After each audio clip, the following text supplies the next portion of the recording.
ದುಬೈನಲ್ಲಿ ಭಾರತ ಮತ್ತು ನ್ಯೂಜಿಲೆಂಡ್ ತಂಡಗಳ ನಡುವೆ ನಡೆದಂತಹ ಪಂದ್ಯದಲ್ಲಿ ಭಾರತ ನ್ಯೂಜಿಲೆಂಡ್ ಎದುರು 44 ರನ್ಗಳ ಅಂತರದ ಒಂದು ಭರ್ಜರಿ ಗೆಲುವನ್ನು ಕಂಡಿದೆ. ಈ ಗೆಲುವಿನ ಮೂಲಕ ಗ್ರೂಪ್ ಎನಲ್ಲಿ ಭಾರತ ಮೊದಲ ಸ್ಥಾನವನ್ನು ಪಡೆದು ಇದೀಗ ಸೆಮಿಫೈನಲ್ನ ಆಸ್ಟ್ರೇಲಿಯಾ ಎದುರು ಮಂಗಳವಾರದಂದು ಟೀಂ ಇಂಡಿಯಾ ಆಡಲಿದೆ. ಇನ್ನು ಭಾರತ ಎದುರು ನಡೆದಂತಹ ಪಂದ್ಯದಲ್ಲಿ ಸೋಲನ್ನು ಕಂಡ ಬಳಿಕ ನ್ಯೂಜಿಲೆಂಡ್ ತಂಡದ ಸ್ಟಾರ್ ಬ್ಯಾಟ್ಸ್ಮನ್ ಕೇನ್ ವಿಲಿಯಮ್ಸನ್ ಹೇಳಿದ್ದೇನೆ ಎಂಬುದರ ಡೀಟೇಲ್ಸ್ ಅನ್ನ ಈ ವಿಡಿಯೋದಲ್ಲಿ ನಾವು ನಿಮ್ಮ ಜೊತೆ ಶೇರ್ ಮಾಡಲಿದ್ದೇವೆ. ಈ ಸುದ್ದಿಯ ಡೀಟೇಲ್ಸ್ ಅನ್ನ ಕೊಡುವುದಕ್ಕಿಂತ ಮುಂಚೆ ನೀವು ಟೀಂ ಇಂಡಿಯಾದ ಅಭಿಮಾನಿಗಳಾಗಿದ್ದಲ್ಲಿ ವಿಡಿಯೋಕ್ಕೊಂದು ಲೈಕ್ ಮಾಡಿ. ಹಾಗೆಯೇ ಟೀಂ ಇಂಡಿಯಾ ಈ ಬಾರಿಯ ಚಾಂಪಿಯನ್ ಟ್ರೋಫಿಯಲ್ಲಿ ಚಾಂಪಿಯನ್ ಆಗಿ ಹೊರಹೊಮ್ಮುತ್ತದೆ ಅಂತ ನಿಮಗೆ ಅನಿಸುತ್ತದೆಯೋ ಅಥವಾ ಇಲ್ಲವೆಂಬ ನಿಮ್ಮ ಅನಿಸಿಕೆಯನ್ನು ತಪ್ಪದೇ ಕಮೆಂಟ್ ಬಾಕ್ಸಲ್ಲಿ ತಿಳಿಸಿ ಕೂಡ. ದುಬೈನಲ್ಲಿ ಭಾರತ ಮತ್ತು ನ್ಯೂಜಿಲೆಂಡ್ ತಂಡಗಳ ನಡುವೆ ನಡೆದಂಥ ಪಂದ್ಯದಲ್ಲಿ ಟಾಸನ್ನು ಗೆದ್ದಂಥ ನ್ಯೂಜಿಲೆಂಡ್ ಮೊದಲು ಫೀಲ್ಡಿಂಗನ್ನು ಆಯ್ಕೆ ಮಾಡಿಕೊಂಡಿತು.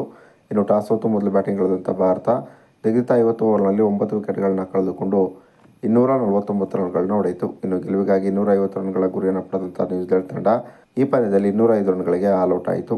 ನ್ಯೂಜಿಲೆಂಡ್ ತಂಡದ ಪರವಾಗಿ ಕೇನ್ ವಿಲಿಯಮ್ಸನ್ ಮಾತ್ರ ಒಂದು ಉತ್ತಮವಾದ ಬ್ಯಾಟಿಂಗ್ ಪ್ರದರ್ಶನವನ್ನು ತೋರುವುದರ ಮೂಲಕ 81 ರನ್ಗಳನ್ನ ಹೊಡೆದರು. ಇನ್ನು ಪಂದ್ಯ ಮುಗಿದ ಬಳಿಕ ಮಾತನಾಡಿದಂಥ ನ್ಯೂಜಿಲೆಂಡ್ ತಂಡದ ಸ್ಟಾರ್ ಬ್ಯಾಟ್ಸ್ಮನ್ ಕೇನ್ ವಿಲಿಯಮ್ಸನ್, ನಿಜಕ್ಕೂ ಈ ಸೋಲು ತುಂಬಾನೇ ಬೇಸರವನ್ನು ತರಿಸಿದೆ. ಪಿಚ್ ಸ್ಪಿನ್ ಬೌಲರ್ಸ್ಗಳಿಗೆ ಉತ್ತಮವಾದಂಥ ನೆರವು ನೀಡುತ್ತಿತ್ತು. ಇದರ ಲಾಭವನ್ನು ಪಡೆದಂಥ ಭಾರತದ ಬೌಲರ್ಸ್ಗಳು ಒಂದು ಉತ್ತಮವಾದ ಬೌಲಿಂಗ್ ದಾಳಿಯನ್ನು ನಮ್ಮ ಎದುರು ನಡೆಸಿದರು.